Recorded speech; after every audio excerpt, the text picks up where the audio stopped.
424 կայանները նախորդ օրը 23844 գրակոցով 12 կարկտաբեր ամպ են ցրել։ Արդյունքում բերքը փրկվել է, կարկտահարության դեպքեր չեն գրանցվել։ Իսկ կարճատև անձրևները մի քիչ զովացրել են եղանակը, բայց 2 օրից օդերևութաբանները մեր երկրում ջերմաստիճանի բարձրացում են կանխատեսում, հատկապես Երևանում, Արարատյան դաշտում ու Սյունիքում։ Ջերմաստիճանը կբարձրանա ընդհուպ 40 աստիճան։ Դա նորմայից բարձր է 4-ից 6 աստիճանով, նույնիսկ այս սեզոնի համար։ Բժիշկները հորդորում են այդ օրերին ուլտրամանուշակագույն ճառագայթներից խուսափել, հատկապես 11-ից 15 ընկած հատվածում, իսկ ԱԻՆ-ը զգուշացնում է կրակի հետ չխաղալ, բարձր կարգի հրդեհավտանգ իրավիճակ է լինելու։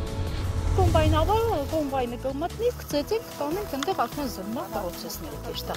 Շիրակում թեժարևն առաջ է գցել բերքահավաքը, ոսպն արդեն հավաքում են, իսկ հարևան արտերում ցորենն են հնձում։ Գյումրիի սելեկցիոն կայանում արդեն 30 հեկտար հացահատիկ են հավաքել, 86 տոննա ցորեն են կուտակել, բերքահավաքը դեռ շարունակվում է։ Հունձքից հետո մնացած տղոտն էլ անվճար կտրամադրվի Թալինի ֆերմաներին որպես անասնակեր։ Հարևան մարզի գյուղերը տուժել էին երաշտից, կարկուտից ու առանց անասնակեր մնացել։ Միայն պետք է գալ ու սեփական ուժերով հավաքել ծղոտը։ Կարտոֆիլից նույնպես այս տարի աննախադեպ բերք են սպասում։ Անցած տարի 1 հեկտարից 70 ցենտներ են հավաքել, այս սեզոն ավելին են սպասում։ Վերջին 2 տարում եվրոպական երկրներից տոննաներով բերվող A դասի տնկանյութը լավ բերքից բացի հույս կա, որ կիջեցնի նախսածիլների, ապա կարտոֆիլի ինքնարժեքը։ Շոտլանդիայից ներկրվել է, փորձարկում է եւ արդեն որ տեսնում ենք դաշտը բույսի աճը,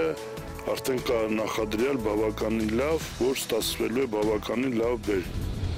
Պետական եկամուտների նկատելի տոկոսն ապահովող ընդերքը շարունակում է շահագործվել ու հետազոտվել։ Էներգետիկ ենթակառուցվածքների և բնական պաշարների նախարարությունը ևս 21 թույլտվություն է տրամադրել։ Դրանցից 10-ով շինանյութ կառուցունահանվի, բազալտ, տրավերտին, տուֆ, կրաքարեր ու ավազակոպճային խառնուրդ։ Իսկ արտոնություն ստացած 11 գործարարներ առայժմ երկրաբանահետազոտական աշխատանքներ կիրականացնեն։ Այս պահի դրությամբ 421 արդյունահանման թույլտվություն է ուժի մեջ, ևս 30 աղբյուրներից հանքային ջրեր են արդյունահանվում։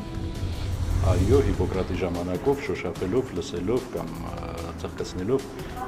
բազում էին ախտորոշումը և սկսում էին բուժումը։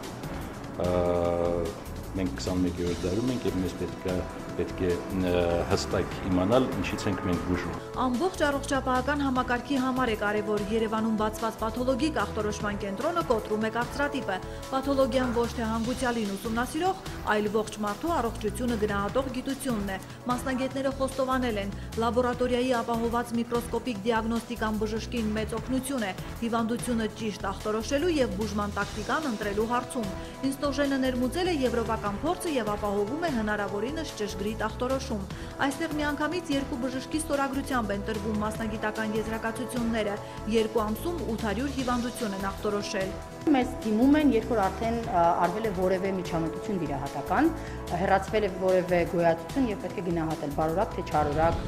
Մի քանի տպումի միջոցով հնարավորություն է ստեղծվում որտեղից որտեղ ընտրել բեռի տեսակը, միանգամից հաստատել հայցադիմումը, որտեղից երևում է գտնվելու առաքման ուղղությունը, կիլոմետրը և գինը։ Սևանի ափին խփված հարյուրավոր վրաններում տասնյակ նորարար գաղափարներ են սպասում իրենց հերթին։ Օրինակ, սմարթֆոնին կարող են սուրճ պատրաստելու ծրագիր տալ, իսկ պատվիրված ժամին վայելել այն։ ՏՏ երիտասարդ մասնագետները բեռների առցանց առաքման հավելվածից բացի այլ նորարարություններով են մրցելու Սևան Ստարտափ Սամիթ 2017-ին։ 70-ից ավելի թիմեր են ուզում փոխել ապագան։ Լավագույն գաղափարների համար ժյուրին անակնկալներ է խոստացել։ Առաջին մրցանակը 1000 Grand-Prix-ն $8000 է։ Լրացուցիչ հնարավորություն գաղափարը զարգացնելու և առաջ տանելու։ Երիտասարդ ծրագրավորողներն 8 օր ճամբարում խարույկի մոտ անմոռանալի ժամանցից ու նոր ծանոթություններ ձեռք բերելուց բացի կզարգացնեն հմտությունները։ Ակնկալվում է օրվա ընթացքում շուրջ 6 ժամ workshop անցկացնել, որին թվորում կատարվելու են արտասահմանից հրավիրված մասնագետների կողմից։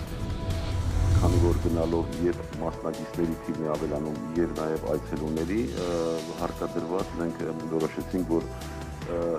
իրականացնենք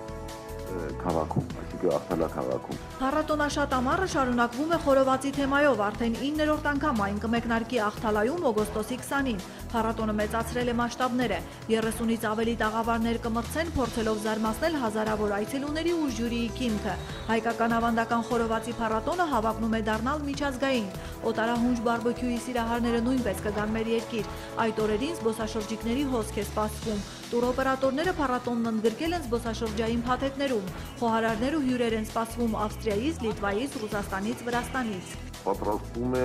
5 տեսակի խորոված մրցության ընթացքում, որը թիմերը պետք է մատուցեն դատավորներին նշանակված ժամին։ Այսպես ասած, մի փոքր ռալիի նման բան է։ Հուլիսի 25-ին NASDAQ-OMX Արմենիայի հարթակում արտարժույթի առողջարկ չի իրականացվել։ Հուլիսի 26-ի համար տարադրամային շուկայում ձևավորված միջին փոխարժեքներն ըստ կենտրոնական բանկի հետևյալն են։ Թանկարժեք մետաղների համար Արջին բանկն առաջարկում է հետևյալ գնանշումները։